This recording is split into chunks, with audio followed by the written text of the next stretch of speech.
Hello दोस्तों, कैसे हैं आप सब। स्वागत है आप सभी का कॉमिक वर्ल्ड चैनल पर। तो चलिए दोस्तों, शुरू करते हैं राज कॉमिक्स में बांकेलाल सीरीज का अगला कॉमिक विशेषांक शुभ मंगल सावधान। संजय गुप्ता पेश करते हैं शुभ मंगल सावधान।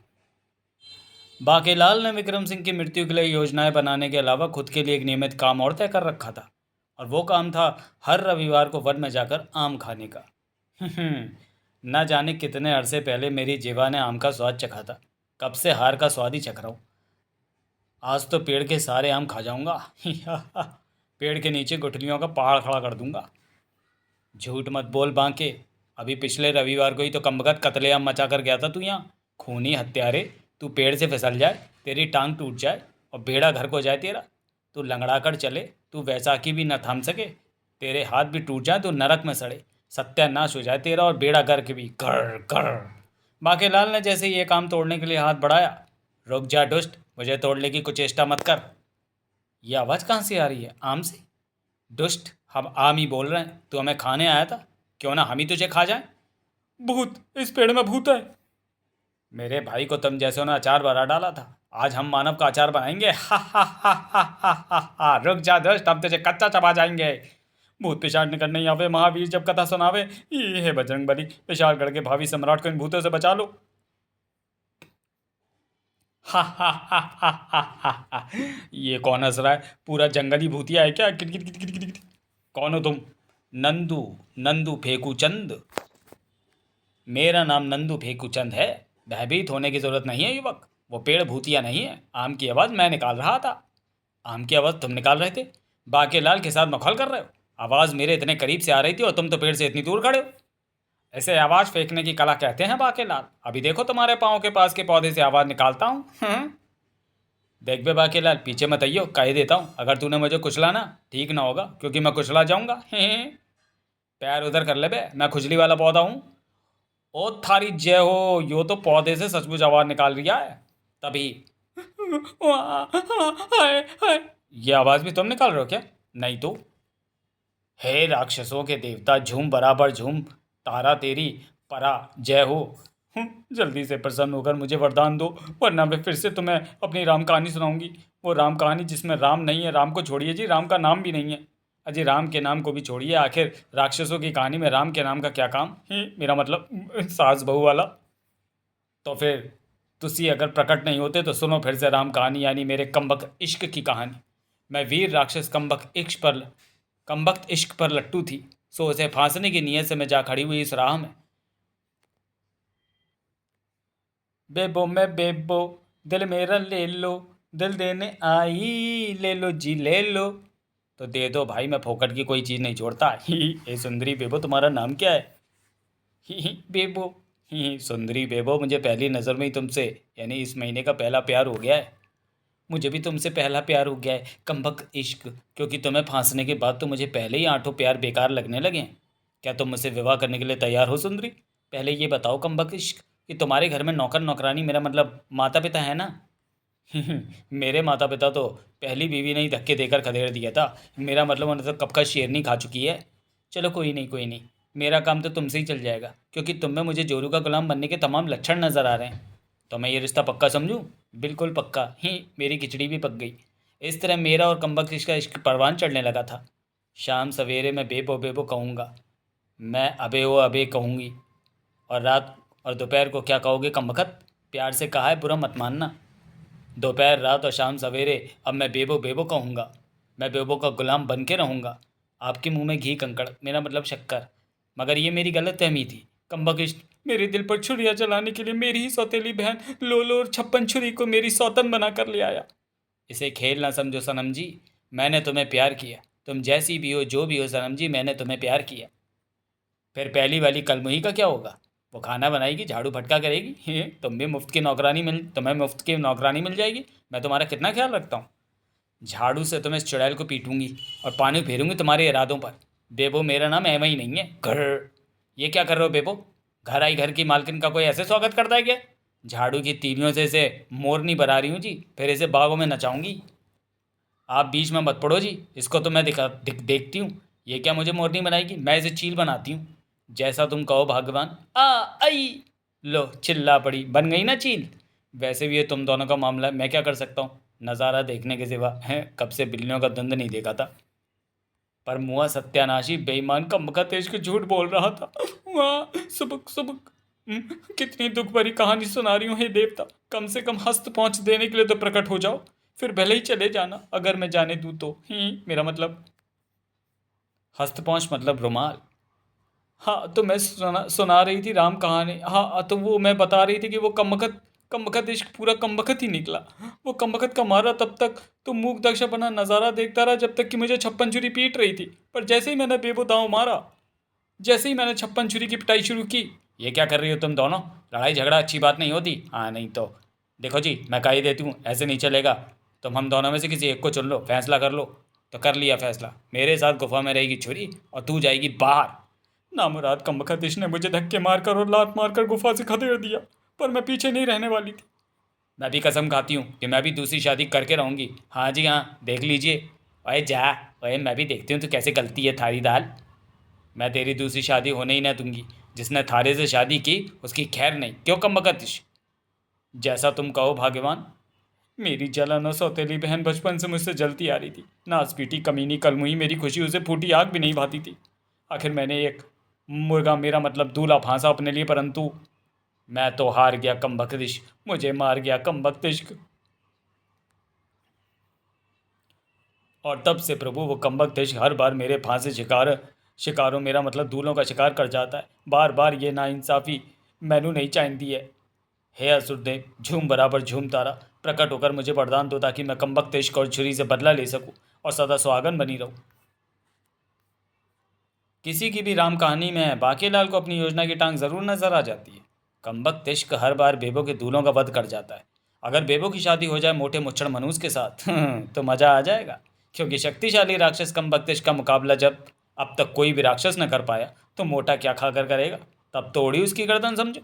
राक्षस देव झूम बराबर झूम तारा बेबो के तपस्या से प्रसन्न होकर प्रकट हो, उससे पहले मुझे अपना चक्कर चलाना होगा। आवाज़ फेंकने की कला में माहिर कलाकार, तुम्हारी कलाकारी की असली परीक्षा अब होगी। अगर मैं जैसा जैसा कहता हूँ तुमने वैसा वैसा किया और उस राक्षस देव के मुंह से निकलवा दिया, तो इनाम में 16 अशर्फियों से भरी है थैली तुम्हारी। मुझे मंजूर है बाकेलाल। तो बोलो, ए असुर सुंदर सुंदरी बेबो, मैं तुम्हारी तपस्या से ए असुरी सुंदरी बेबो, मैं तुम्हारी तपस्या से अति प्रसन्न हूँ। बोलो क्या वरदान मांगती हो। प्रभु आप यूं की प्रभु ये आप ही हो ना। आपकी मूर्ति के पीछे छिपकर कोई मुझसे मखौल तो नहीं कर रहा। शक की राक्षसी, अपने पति के साथ साथ अब मुझे मेरी वाणी पर भी शक होने लगा। मुझे क्रोध आ गया। जा, मैं नहीं देता वरदान। नहीं प्रभु, ऐसी बात नहीं, मैं आप पर शक नहीं कर रही थी। मैं तो इसलिए सशंकित उठी क्योंकि आप सशरीर प्रकट नहीं हुए। आप तो सामने आने से ऐसे घबरा रहे हैं जैसे कि मैं आपको ही विवाह का प्रस्ताव दे दूंगी। ही वो बात नहीं है पुत्री। पुत्री कर, ये तो हमारी मर्जी है कब हमें प्रकट होना कब नहीं। असल में इस समय हम स्नान कर रहे थे। खैर वो सब छोड़ो और बोलो तुम्हें क्या चाहिए वरदान। खैर वो सब छोड़ो और बोलो तुम्हें क्या वरदान चाहिए। मुझे वरदान चाहिए। हाँ हाँ बोलो क्या वरदान चाहिए। कह तो रही हूँ वरदान चाहिए। अबे कौन सा वरदान चाहिए भाई। कोई भी अच्छा वाला चलेगा। तो ठीक है, मैं तुम्हें नीम चढ़ा करेला खाने का वरदान देता हूँ। तथास्तु नहीं बोलना प्रभु। देखो प्रभु, अपने सारे काम दाम छोड़कर मैं 7 दिनों से आपकी तपस्या कर रही हूँ, घटिया मजाक सुनने के लिए नहीं। कर, तुम्ही ने तो कहा था कि कोई भी वरदान चलेगा। मेरा मतलब कोई भी वर यानी दूल्हा दान में चाहिए, गधे समझे। यो बात से रे छोरी, ता फिर ले मन्ने तन्ने दे दिया वरदान। विशालगढ़ का राजा विक्रम सिंह वहाँ गड़ा शक्तिशाली है, वो कर लेगा मुकाबला कमबख्त इश्क का। उसका पता बताएगा तुझे बाकेलाल नामक युवक। वो अभी तुझे पूरब दिशा में मिलेगा। उसने गुलाबी रंग का कुर्ता पहना होगा और उसकी बोदी होगी और मक्खी जैसी छोटी सी मूछ। मूछ को मक्खी समझ कर उड़ा मत देना। हे प्रभु, हम राक्षसी मुंडी उड़ाती हैं, मक्खी नहीं। धन्यवाद प्रभु, अपना काम तो बन गया। उड़प्पा चल देंगे। कभी कभी बिना तपस्या के भी आ जाना मिलने वास्ते। मैकडॉनल्ड चलेंगे। अपना काम भी बन गया, अब तो मोटा मच्छर मनुष्य गया समझो। अपना काम भी बन गया, अब तो मोटा मच्छर मनुष्य गया समझो। कमबख्त ये वाक भी फेंक दिया मूर्ति के मुंह से। यूं कि आपने कुछ कहा प्रभु। कुछ नहीं, तुम जाओ बेबी पुत्री और बाकेलाल को खोजकर अपनी शादी की बात आगे बढ़ाओ। ही ये लो 16 शर्फिया से भरी थैली और अपना मुंह बंद रखना। कमबख्त जो नहीं बोलना था वो भी बोल रहा था। ही धन्यवाद। मुंह जो बंद रखना है धन्यवाद भी मन में दे देता हूँ। और हाँ, मेरे लौट कर आने की प्रतीक्षा करना। मैं तुम्हें और स्वर्ण मुद्राएं कमाने का अवसर दूंगा। ही बिल्कुल करूँगा जी, पागल कुत्ते ने तो काटा नहीं जो मुद्राएं कमाने का अवसर कमाऊँ। थोड़ी ही देर में पूरब की दिशा में आगे बढ़ती हुई बेबो आ पहुंची थी बाके के पास। गुलाबी कुर्ता, सर पे बोदी और मक्खी जैसी मूछ, कहीं तुम वही तो नहीं? हाँ मैं वही हूँ बाकेलाल, पर तुम कौन हो बेबो? अरे यूं कि तुम तो मेरा नाम पहले से ही जानते हो। हाँ, तुम्हारी त्वचा से तुम्हारे नाम का ज्ञान हो गया। ही लुच्चे कहीं के, अब सुनो मेरी राम कहानी। पूरी राम कहानी सुनाने के बाद अब बताओ विक्रम सिंह का पता। राजमहल, मधुबन चौक, गली नंबर 3, विशालगढ़। पर तुम्हें वहाँ राजमहल में जाकर हंगामा करने की ज़रूरत नहीं है। मैं विक्रम सिंह को समझा बुझाकर कल इतने ही समय तुम्हारे इलाके में भेज दूंगा, ताकि कम्बका को भी कोई खास परेशानी न आए उसकी गर्दन उड़ाने में। हे हे। ठीक है, कल इतने ही समय में तुम्हारा और अपने दूल्हे का यही इंतज़ार करूंगी। ठीक है, अब मैं चलता हूँ राजमहल, क्योंकि वहाँ पहुँच भी तो चलाना है कोई चक्कर, वरना मोटा विवाह के लिए तैयार कैसे होगा। इधर बाके मोटे के दूसरे विवाह की तैयारी कर रहा था, और उधर खतरे में था विक्रम सिंह का पहला विवाह। अरे मेरी प्यारी सुन तुम भी नाहक ही नाराज़ होती हो। तुम्हारे अलावा हमने किसी भी कन्या को आंख उठाकर नहीं देखा है। हाँ, जिसको भी देखा आंख मार कर देखा, टकटकी बांध के देखा। दरअसल अभी अभी विक्रम सिंह एक विवाह समारोह में सपरिवार सम्मिलित होकर लौटे थे। अरे वो तो हमारे आंखों में मक्की जा घुसी थी, और एक आंख बंद हो गई। अड़ियलपुर की राजकुमारी ने इसका गलत अर्थ निकाला और झापड़ रसीद कर दिया। अजय आप ना बस रहने ही दो। मैं अपनी सखी सखियों रानियों के साथ खड़ी क्या देख नहीं रही थी कि किस तरह तुम उल्लुओं के जैसे टप टप राजकुमारी कड़परिया चुड़ैल को टीपे जा रहे थे। हे वो है ही इतनी सुंदर, मेरा मतलब कि हम तो उसके पल्लू में गुदे हुए विचित्र भाषा के शब्दों को पढ़ने का प्रयास कर रहे थे। हमारे मित्र राजा झूठा सिंह से पूछ लो। अजीब, वो तो अपने नाम की तरह ही झूठा है, लुटेरे की गवाही चोर से लूं? चंपू समझाए क्या मुझे? और माताश्री वो क्यों भूल जाती हैं? रंगीले पिताश्री की लाड़ ने टपक टपक कर पूरे गिरे बयान से लेकर तोन तक को सरोवर कर रखा था। गुरुकुल भांगड़ी में एक सखी के साथ क्या पकड़ लिया था मुझे, कैसे चिल्ला रहे थे मुझ पे, और अब खुद अरे वो तो रसगुल्ले का रस टपक गया था हमारी तोन पर। तुम उसे लाड़ समझ रहे थे? ना समझ कहीं के। अजय हम तो है ही ना समझ, सारी समझदारी तो आपके घुटने में ही भरी पड़ी हुई है। और उसके बारे में क्या कहना है आपको जो? बस अब हम और सफाई नहीं देंगे, आखिर विशालगढ़ के राजा हैं हम, सफाई मंत्री नहीं। हाँ नहीं तो कर वाह क्या झाड़ लगाई है, शाबाश विक्रम सिंह। झूठ बोले कौआ काटे, काले कौए से डरियो, मैं मायके चली जाऊंगी तुम देखते रहियो। चलो पुत्र कोप भवन में। हाँ बापू, अब अगली मुलाकात कोप भवन में ही होगी। कर अरे रानी कह गई, मेरा मतलब स्वर्ण हमारे पिल्ले को कहाँ ले जा रही हो? वो अपने पिताश्री के साथ रहेगा। तभी तेरी फूंकी फूं। महाराज मैं द्वारपाल बकरीलाल बोल रहा हूँ। बाकीलाल जी आपसे मिलना चाहते हैं। महारानी जी का गुस्सा शांत हो गया हो तो मेरा मतलब कि आपको मिलने की इच्छा हो तो मैं उन्हें भेज दूँ? हाँ भेज दो, ऐसा उसकी बड़ी आवश्यकता है। फिर और बाकीलाल, इस तरह रानी जी हमसे फोकट बट्टे में रूठ गई हैं, अब तुम ही समझाओ उन्हें। हम समझाने गए तो बात कहीं बेलन तक ना आ जाए, मेरा मतलब कि बात बिगड़ ना जाए। हाँ ज़रूर समझाऊंगा रानी जी को, लेकिन महारानी जी को कोप भवन में जाकर बाकेलाल नहीं मंत्रा लाल समझाएगा। महारानी जी आपने बिल्कुल ठीक किया। मोटा मेरा मतलब कि ये मोटा पंगा है। महाराज नियंत्रण से बाहर होते जा रहे हैं, पर इस तरह से धमकी देने से काम नहीं चलेगा। आप कुछ दिन वाकई में अपने मायके चंदन नगर हो आइए, तब अकल ठिकाने आ जाएगी। मेरा मतलब कि जब तक मूछ ना छेड़ो महाराज की नाक में गुदगुदी कैसे होगी? तुम ठीक कहते हो बाकीलाल, मैं अभी चंदन नगर निकलती हूँ। हाँ हाँ जाइए आप, और देखिए कि किस तरह से मेरा मतलब कि मन खुश होगा आपका, और महाराज पीछे पीछे दो मिलाते हुए आएंगे आपको मनाने। आप यहाँ से जाएंगी तभी तो धूमधाम से निकलेगी मोटे की बारात, और फिर थी। बाकेलाल चाचा, आपके मतलब कुछ जम नहीं रहे। मुझे लगा कि आप पिताश्री को मोटा मुच्छड़ और मनहूस कह रहे हैं।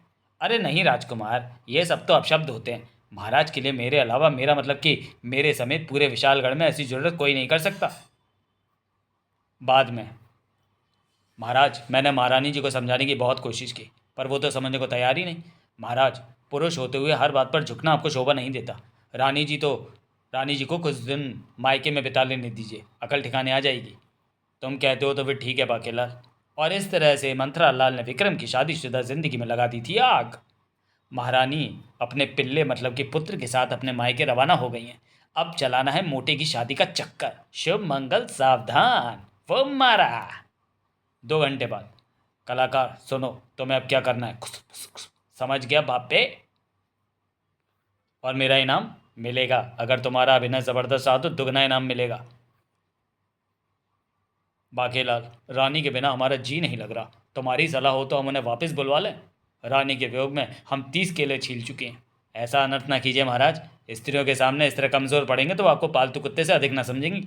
महारानी का क्रोध शांत होने दीजिए, जैसे ही उन्हें अपनी गलती का एहसास होगा वो लौट आएंगी आपकी लाश पर अपनी कांच की चूड़ियाँ चूड़ियाँ तोड़ने। कमबख्त ये नहीं कह रहा कि 30 केले ठूस चुका हूँ।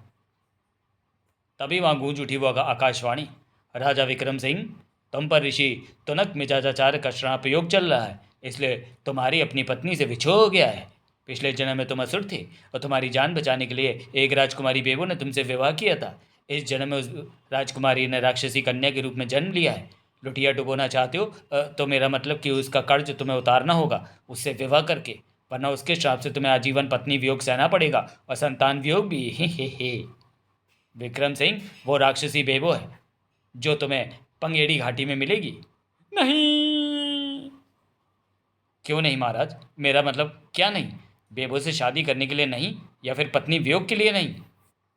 दोनों के लिए नहीं। बाकेलाल, हमें दूसरी शादी करके मरना है क्या? स्वर्णलता हमें चूहा मार दवा न खिला देगी। अगर हम उसकी सौतन लाए तो उसके साथ जालिम भाई हमें जरासंध की तरह चीर फाड़ डालेंगे। फिर अगर कोई सुंदर राजकुमारी भी होती तो सोचा जा सकता था। मेरा मतलब कि एक राक्षसी से विवाह। अब महाराज, ये तो आपके पिछले जन्मों के पापों की सज़ा, मेरा मतलब कि ये पिछले जन्म का कर्ज है जो आपको इस जन्म में उतारना ही होगा। जबरन तो हुई नहीं है ये भविष्यवाणी। मैंने किसी कलाकार को मुद्राएं देकर तो करवाई नहीं आकाशवाणी। मेरा मतलब कि ये तो भाग्य का फैसला है जो आपके पिताश्री को भी मानना पड़ेगा। तभी तो आप अपने पिताश्री के पास पहुंच पाएंगे नरक में। आपको लगा होगा कि मैं आपसे कटुवाणी बोला, किंतु महाराज, आपको सही सलाह देकर मुसीबतों में डालना से उबारना ही मेरा कर्तव्य है। प्यारे बाके, हड़प्पा दिक्की हो। नरक यात्रा ना रुकने वाली यात्रा, यही तो है जीवन। स्वर्ग के लिए जीते जी नरक भोगना अनिवार्य है। बाकेलाल, जब भाग्य को यही मंजूर है तो हम राक्षसी बेबो से विवाह करने के लिए तैयार हैं। वो मारा क्या मारा? महाराज, निशाना निशाना सटीक बैठेगा आपका, आप जब भी शिकार को जाएंगे। हाय कर्णप्रिया, मेरा मतलब स्वर्णलता। ओह महाराज, दूसरा विवाह कर रहे हैं, वो भी एक राक्षसी से? चुगलखोरनी दासी लीना बाई को नजर आ रही थी मुद्राएं ही मुद्राएं। ये सूचना तो तुरंत महारानी के कान में डालकर उनके कान भरने चाहिए और अपनी झोली, अरे औलादों से नहीं, स्वर्ण मुद्राओं से। उदास ना हुई महाराज, आखिर होनी को कौन टाल सकता है। चलिए आपकी चिता, मेरा मतलब चिंता दूर की जाए, आपके दूल्हा बनने की तैयारी की जाए। है। जल्द ही ये खबर फैल चुकी थी जंगल की आग की तरह। क्या कहा? महाराज दूसरा विवाह कर रहे हैं, वो भी एक राक्षसी से? कलयुग है भाई, घोर कलयुग। मतलब कि यही है वो राजा जिसकी तलाश थी मुझे, यानी कि उड़न दैत्य फिरगी चट्टू को। इधर रानी स्वर्णलता, क्या कह रही हो दासी लीना? वो चुड़ैल कर्णप्रिया मर गई थी क्या, जो महाराज एक राक्षसी से शादी कर रहे हैं? छी, बापू के स्वाद का स्तर कितना गिर गया है। क्या कहा? मेरे तौंदू दामाद जी दूसरी शादी करने जा रहे हैं? मतलब तुम्हें अब मुझे तो नहीं पालना पड़ेगा? ये तो बहुत बुरी खबर है। पिताश्री, बुरी खबर तो ये तब बनेगी ना जब मैं उनकी शादी होने दूंगी। पुत्री, तुम्हारे सातों भाई अगर तुम्हारे माताश्री के साथ उनके मायके ना गए होते तो वो सातों विक्रम सिंह को ऐसा सबक सिखाते कि वो 7 जन्मों तक दूसरी शादी की बात भूल जाते। फिक्र ना करें नाना जी, आपका ये नाती उन सालों, मेरा मतलब उन सातों से बेहतर है। उनके सिर से शादी का बुखार अब मेरा बेलन नहीं उतारेगा। चलो पुत्र। नाना श्री, वो पिता पुत्री के विछोह का गाना तो बजकाओ। बाबुल की दुआएं लेती जा जा, तुझको पति कुंवारा मिले, मायके की तुझे कभी ना याद आए, मुझको भगवान से ऐसा वरदान मिले। इधर बांकेलाल चल पड़ा था दूल्हा बने विक्रम सिंह को लेकर पंगेड़ी घाटी। बांकेलाल, हमारी शादी एक राक्षसी से होने जा रही है और तुम मुझे सांत्वना भी नहीं दे रहे, ये अच्छी बात नहीं है। मुझे आपसे पूरी सहानुभूति है महाराज, आखिर मुझसे बेहतर कौन जान सकता है राक्षसी विवाह का दुख, क्योंकि मेरी जितनी बार भी शादी हुई है चुड़ैलों राक्षसियों से ही तो हुई है। जानने के लिए पढ़िए ये निम्न मज़ेदार कॉमिक्स हैं। स्वयंवर, चटनी स्वयंवर, चुड़ैला, तड़ीपार, बाताल भैरवी, और ये सारी कॉमिक्स आपको बाकेलाल की प्लेलिस्ट में मिल जाएंगी। हमें तो अपना आने वाला कल दिख रहा है जहाँ रानी स्वर्ण्या हमें झाड़ू से मार रही है। महाराज, आपको ऐसा क्यों लगता है कि आप कल का मुंह देखेंगे? मेरा मतलब कि कल किसने देखा है? मेरा मतलब कि कल की कल पर छोड़िए, हम कोई ना कोई राह निकाल ही लेंगे। महारानी जी से झाड़ू मैं खा लूँगा महाराज, राजा बनने के पश्चात। बेबो, मेरा पिया गुफा में आया ओ राम जी, ओ मेरा पिया गुफा में आया ओ राम जी। बाकेलाल, क्या यही है वो? जी हाँ महाराज। ओ तेरी, मेरा मतलब कि महाराज लगता तो यही है, जोड़ी बिल्कुल सही बैठेगी। मैं ही हूँ आपकी होने वाली अर्धांगिनी बेबो। बेबो मैं बेबो, दिल मेरा ले लो, दिल देने आई, ले लो जी ले लो। महाराज सूली चढ़ने के लिए तैयार हो जाइए। इधर कमबख्त इश्क की गुफा। सुनते हो जी, मेरी गुप्तचर जासूस सूचना लाई है कि आपकी पहली वाली कलमुई बीवी फिर से गुफा बसाने जा रही है। तुम कहो तो उसे फिर से विधवा बना दूं। मैं तो तुम्हारे हुक्म का गुलाम हूँ भाग्यवान। तुम बस हुक्म तो दो। अब क्या हुक्म मैं सोने की कलम से लिख कर दूं? नाराज क्यों होती हो मेरी रानी? मैं अभी बेबो को विधवा बना के आता हूँ। कोचवान जल्दी रथ चलाओ, हमारे पहुंचने से पहले ना हो जाए महाराज की शादी। हे पंगेड़ी घाटी में मिलेगा मुझे मेरा शिकार। पंगेड़ी घाटी, जहाँ पर तुरंत तुरंत तुरंत फुरन निपटा रहा था बाकीलाल विक्रम सिंह और बेबो का विवाह। ओम मंगलम भगवान विष्णु, मोटम मुच्छड़म मनुष्यम, भ्यायम राक्षसिपम, चुड़ैलम बेबोम, बम बम मृत्युम घड़ियम, निकटतम निकटतम आवाम आवाम। ओम स्वाहा। जल्दी शादी करो ना पंडित। जल्दी शादी कराना पंडित। इसे मुझसे भी ज़्यादा जल्दी है, लगता है मोटे को देखकर इसकी भूख भड़क गई है। बांके बिहारिम राजाम बनियम, आनंदम आनंदम घोर आनंद आनंदम, बोलम बोलम तारारम पम पम। अब वधू वर को वरमाला पहनाए, तस्वीर पर माला कम्बक तिश्क चढ़ावा देगा। बेबो ने विक्कू के गले में प्यार बांधा है, ओ हड्डियों की माला में संसार बांधा है। चलो काम तमाम हुआ, मतलब विवाह संपन्न हुआ। आज से आप दोनों पति पत्नी हुए। अब आप दोनों सुखपूर्वक जीवन व्यतीत करने दीजिए एक दूसरे को। अगर मैं करने दूँ तब ना, क्योंकि कमबख्त इश्क चीज़ ही ऐसी, एक बार जो आ जाए कर दे दूल्हों की ऐसी की तैसी। कमबख्त के मारे कमबख्त इश्क। नास पीटी बेबो, अपने पहले पति का नाम तो इज्जत के साथ ले। पहला पति? वो मारा कमबख्त का मारा आ गया। मरने के लिए तैयार हो जा मेरे सौते। अब अपने खड़क से उड़ाएगा ये मोटे की गर्दन और मेरा रास्ता हो जाएगा हमेशा के लिए साफ। रुक जा कमबख्त इश्क, इस वक्त उलट योग चल रहा है। अगर तूने किसी भी मनुष्य को मारने की कोशिश की तो तेरी मृत्यु होगी। अरे बाप रे! आराध्य देव, झूम बराबर झूमता रखे दिव्यवाणी। राजा विक्रम सिंह, विवाह मुबारक हो। ये लो पुष्प मेरी ओर से तोहफा। इसे कहते हैं हृदय अटक। अपन तो चलता है भाई लोगों, तुम लोग नौटंकी जारी रखो। अबे ये क्या कर रहा है? मोटे को फूल पकड़ा के चला गया, फूल गोभी को फूल देकर चला गया। लानत है तेरी राक्षसियत पर। मैं समझ गई कि कम्बख्त इश्क शांति से क्यों चला गया। इस वक्त उलट योग चल रहा है, जिसमें कि किसी भी मानव को मारने पर मारने वाले की ही मृत्यु हो जाती है। बेड़ा गर्क, इस उलट योग को भी अभी चलना था। पर यह उलट योग कब तक चलेगा? आज दोपहर तक। क्या क्या? हाँ, आज दोपहर तक ही उलट योग। जैसे ही उलट योग खत्म होगा, वो हरामखोर कमबख्त इश्क पुनः आपका वध करने आ टपकेगा स्वामी। क्या क्या? दोपहर शुरू होने में तो कुछ ही क्षण का विलंब है, ये मतलब कि मोटे की मृत्यु पर अधिक दूर नहीं है। वरना मुझे तो लगने लगा था कि मेरी योजना की टांग एक बार फिर टूट गई है। स्वामी, उलट योग समाप्त होने में अभी अधिक देर नहीं है। उसके बाद चलेगा पुलट योग, जिसमें हो जाएगी कमबख्त इश्क की शक्तियाँ अपरंपार। बधाई हो बाकीलाल, फिर आपको कोई नहीं बचा पाएगा। ₹1.25 का प्रसाद चढ़ाने वाली बात है ये तो। अभी तो टांगें भी नहीं दबाई है मैंने आपसे, सिर भी नहीं दबाया आपसे, अभी तो आपके हाथ का बनाया हुआ मांस मदरा भी नहीं खाया। ये सारे सुखदेव रानी स्वर्णलता के भाग्य से भी गए। मैं नहीं, मैं हाथ आया इतना अच्छा जोरू का गुलाम हाथ से नहीं जाने दूंगी। मैं आपको कमबख्त इश्क के हाथों मरने नहीं दूंगी, जैसे कि तेरे पियो का राज है। देखो मेरा जादू। ओए क्या कर रही है ये? मेरी योजना की टांग तो नहीं तोड़ रही? ओ तरीकी, ये तो विक्रम सिंह का प्रतिरूप है। ये तो हम है, मतलब कि हमारा प्रतिरूप है। हाँ स्वामी, ये आपका प्रतिरूप ही है। अब ये गुफा के बाहर खड़ा होगा और हम सब गुफा के अंदर। अब मैं अपनी जादुई शक्ति से प्रतिरूप को जीवित कर देती हूँ। जैसे ही कमबख्त आकर इससे लड़ रहा होगा, आप पीछे से आकर उसे बंदी बना लेना। इस तरह आपके प्राण बच जाएंगे। दुष्ट राक्षसी नारी, बार बार मुझे हृदय आघात क्यों दे रही है? छैला को अनाथ करना चाहती है निर्दयी। इस तरह तो मेरी योजना का कबाड़ा हो जाना है। तेरा सत्यानाश जाए मुस्टंडी बेबो। पर मैं भी इतनी आसानी से हार मानने वाला नहीं हूँ। पूरा ढीठ षड्यंत्रकारी हूँ। चाहे जितनी योजनाएं बना ले मोटे को बचाने की, मैं सारी योजनाओं की ऐसी तैसी कर दूंगा। बाकू, तुम बताती क्यों नहीं कि योजना कैसी है? तुम्हारे चेहरे पर कुटिलता क्यों नजर आ रही है? हे महाराज, ये कुटिलता नहीं मुस्कान है। आपकी मृत्यु की कल्पना की खुशी छिपाए न छिप रही थी। महारानी जी की योजना उत्तम है, इसमें फंसकर कमबख्त इश्क की निश्चित रूप से हार होनी है। अगर मुझ नमक हराम ने ऐसा होने दिया तो। महाराज, आप गुफा में महारानी जी के साथ भविष्य की योजना बुनिए, मैं अभी आता हूँ। स्वामी आइए, हम गुफा के अंदर एकांत में चलें। बस फिर निकल पड़ा था बाकीलाल अपनी योजना की टांग टूटने से बचाने के लिए। अभी जाकर सारी पोल पट्टी खोल देता हूँ कमबख्त इश्क के सामने, फिर देखता हूँ कि कैसे बसता है मोटा मुच्छड़ मनहूस। जल्दी ही नजर आया कमबख्त इश्क। ही रुको राक्षस भाई कमबख्त इश्क, तना के परेशानी है रे पंडित। मैं तो आपको परेशानी से बचाने आया हूँ राक्षस भाई। सुनिए आपके खिलाफ क्या षड्यंत्र हो रहा है। मारे खिलाफ षड्यंत्र के बकरिया बे। बाके ने जब कह डाली सारी बात तब, अच्छा तो ये षड्यंत्र रचा उन कमबख्तों ने कमबख्तिश के खिलाफ। कमबख्तिश को तो पूरा का पूरा मूर्ख ही समझ लिया ना मरादों ने।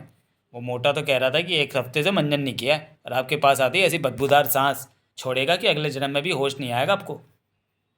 घर ऐसा कहा उस मोटे ने, शायद उसे पता नहीं है कि मैंने तो पैदा होने के बाद से ही मंजन नहीं किया है, तभी तो अपनी सांस रोककर बात करनी पड़ रही है मुझे।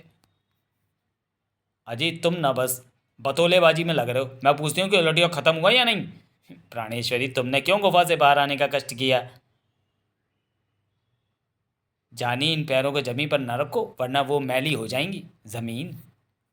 अजय दांत ना दिखाओ वरना लात मारकर दांत तोड़ डालूंगी। भड़क क्यों रही हो भगवान, उलट योग बस खत्म होने वाला है। जोरू का गुलाम। एक दो सवा दो साढ़े दो साढ़े ढाई पौने तीन और ये पूरे तीन, और लो हो गया उलट योग समाप्त और पलट योग शुरू। अति शीघ्र जाओ राक्षस भाई और जाकर खत्म कर दो मुच्छड़, मोटे मुच्छड़ मनुज विक्रम सिंह की ई लीला। बजा फरमाए से पंडित। ओह तो नमक हराम बाके लाल, ये षड्यंत्र रच रहा है महाराज के खिलाफ। अजी अब चलो भी जल्दी पंगड़ी घाटी। चलता हूँ भगवान। ओह मुझे इन लोगों से पहले पहुंचना होगा पंगड़ी घाटी और भांडा फोड़ना होगा बाकी लाल का। घर वो तो शुक्र है कि शकुन अपशकुन मंत्री ने मुझे शादी के लिए मनूस बूटी को शुभ बताया था, जिसको प्राप्त करने के लिए मैं आ पहुंचा जंगल और सुन लिया मैंने बाकी लाल का षड्यंत्र। चल मेरे घोड़े टिक टिक। कर घोड़े पर गधा बैठा है और कह रहा है कि चल मेरे घोड़े टिक टिक। इसके पास तलवार न होती तो कब कब पटक देता। कर पंगेड़ी घाटी चटाक। तुम अंदर घुसो जी, इसे तो मैं देखती हूँ। विक्रम सिंह मैं आ गया हूँ तेरा संहार करने। अब मेरे हाथों से कैसे बचेगा तू? हा हा हा। अरे ये अंदर कैसे आ गया? हमारी योजना का पता कैसे चल गया इसका मक्खन को? अब तो इसका मुकाबला करना ही पड़ेगा। ये उड़ाई मैंने तेरी गर्दन। बच गया जी बच गया। अब झेल राजा विक्रम सिंह का प्रहार। मैं कौन हूँ? अबे मरवाएगा क्या? याददाश्त गई क्या इसकी? सत्यानाश, मुझे तो अपनी फूटी किस्मत पर फिर शक हो रहा है। याद आया, मैं तो कमबख्त इश्क हूँ। अरे मेरी प्यारी बेबो तुम, मुझे ऐसा क्यों लग रहा है कि मैं लंबी कुंभकर्णी नींद के बाद जागा हूँ? प्यारी बेबो, प्यारी बेबो। ग्रर। अजीत दिमाग तो नहीं खराब हो गया तुम्हारा? अकल तो ठिकाने है। ये कलमुई बेबो तुम्हें प्यारी नजर आ रही है? आप कौन है बहन जी? क्या बहन जी? सत्यानाश, बेड़ा गर्क लगता है इनके माथे पे लगी मड़ी फूट जाने के कारण इन पर किया हुआ मेरा सम्मोहन खत्म हो गया है। ओह फिसल गई चमड़े की जबान। क्या तूने सम्मोहन किया था मेरे कमबख्त इश्क पर? अगले ही पल बेबो ने बजा डाला छप्पन झुरी के कान के नीचे। ले चक मजाक करम चली। बाहर ये शोर कैसा? हा हा हा हा हा। मैं हूँ उड़न दैत्य फिरगी चट्टू राजा विक्रम सिंह। मैं आया हूँ तेरा वध करने, क्योंकि मुझे प्राप्त है वरदान कि मैं ऐसे किसी राजा जिसने कि किसी राक्षसी से विवाह किया हो उसका वध करने पर अमर हो जाऊंगा। ये ले, ये आई मेरी खड़क और ये गई तेरी गर्दन। ओ ये क्या, मेरी मौत हो रही है? पर मेरी मृत्यु तो किसी प्रतिरूप पर वार करने से होनी थी। ओह कहीं ये राजा विक्रम सिंह का प्रतिरूप तो नहीं? तो के बाद विक्रम सिंह मुझे अमर बन जाने देता तो तेरे पिताश्री का क्या चला जाता? जान जाती तो तेरी जाती ना, तेरे पिताश्री का क्या जाता? इस तरह मृत्यु हो गई उड़न दैत्य की, और तभी वहां पहुंची थी रानी स्वर्णलता भी। महाराज तो आखिर दूसरी शादी कर ही ली आपने? वो स्वर्णले ऐसा है कि तभी अचानक तलाक चटाक चटाक तलाक तलाक चटाक। देख भाई विक्रम सिंह, चार झापड़ मारकर तलाक देने की रस्म होती है हमारी। अब मैंने दे दिया है तुझको तलाक। अब तू जाने हो जाने तेरा काम। मुझे तो वापस मिल गया मेरा पुराना पालतू वफादार प्रेमी। मेरी प्यारी बेबो, तुझे कहीं दर्द तो नहीं हो रहा? चल मैं तेरा हाथ पाँव गला सब कुछ दबा देता हूँ। तो फिर चलो गुफा के अंदर। चलो। बेबो और कम्बक देश वहाँ से ही गए थे, वहाँ से गए थे कि आ पहुँचा सेनापति मरखब। महाराज महाराज, ये बाकीलाल ये नमक हराम है। गुफा के बाहर आप नहीं, आपका प्रतिरूप है। ये राज इसने राक्षस कमबख्त इश्क के सामने खोल दिया। ये आपको मरवाने का षड्यंत्र रच रहा था। कर मैंने खुद अपने कानों से सुना है। बाके ये सेनापति क्या कह रहा है? वो महाराज बेटा बाके, अब बचा अपनी गर्दन। महाराज अगर मैं ऐसा ना करता तो फिर कमबख्त इश्क आकर आप पर ही नहीं आपके प्रतिरूप पर हमला करता। इससे आपके हाथों उसकी मणि नष्ट ना होती और उसकी याददाश्त वापस ना आती। और अगर ऐसा होता तो फिर आपको आकाशवाणी के कारण मजबूरी में किए गए विवाह को आजीवन निभाना पड़ता, क्योंकि तब ऐसी हालत में बेबो भी आपको तलाक ना देती। और फिर यदि आपका प्रतिरूप कमबख्त इश्क के हाथों मारा जाता तो फिर उड़न दैत्य भी आपके प्रतिरूप पर नहीं आप पर हमला करता, और ऐसी स्थिति में आप बच नहीं पाते, क्योंकि वो केवल प्रतिरूप के हाथों ही मृत्यु को प्राप्त हो सकता था। मैंने वही किया जो मुझे भगवान भोले शंकर ने कहा था। जिससे अंत में सब भला हुआ, मेरी योजना का बेड़ा गर्क होने के अलावा। ओ बाकीलाल, तुसी महान हो, दे दो एक पुच्ची। पर महाराज, ये आकाशवाणी की मजबूरी के कारण विवाह का क्या चक्कर है? तब विक्रम सिंह ने बताया सारा किस्सा। और इस तरह पिछले जन्म का कर्ज उतारने के लिए मुझे राक्षसी बेवों से विवाह करना पड़ा, पर मेरे प्यारे बाकू के कारण आखिर मुझे राक्षसी और विवाह दोनों से छुटकारा मिल ही गया। रानी सुन ले, अब तुम फिर से कहीं अपने मायके तो नहीं चली जाओगी? हरगिज़ नहीं। अगर मेरे पीछे फिर किसी आकाशवाणी को सुनकर आपने चुड़ैल चुड़ैल कर्णप्रिया से विवाह कर लिया तो मैं नहीं लेती ये पंगा। मैं तो यहीं आपकी छाती पे मूंग दलूंगी, और कभी जाऊंगी भी तो बेवो वाले तरीके से तलाक देकर। हे, तो फिर अब हम बाकी की नहीं तुम्हारी पुच्ची लेंगे। क्या महाराज, आप भी हैं? छिचोरेपन की भी एक हद होती है, सब देख रहे हैं। बाप सुधरने वाली चीज़ नहीं है। बेड़ा गर्क, मुझे पता होता कि उड़न दैत्य विक्रम सिंह को मारने आ रहा है तो मैं क्यों भागा भागा जाता कमबख्त इसको प्रतिरूप की बात बताने। सत्यानाश। तो इस तरह हो गई कहानी का शुभ मंगल सावधान यानी समाप्त। तो चलिए दोस्तों, वीडियो को यहीं समाप्त करते हैं और मिलते हैं बांकेलाल सीरीज के अगले कॉमिक विशेषांक सदाचारी बांकेलाल में। तब तक के लिए धन्यवाद।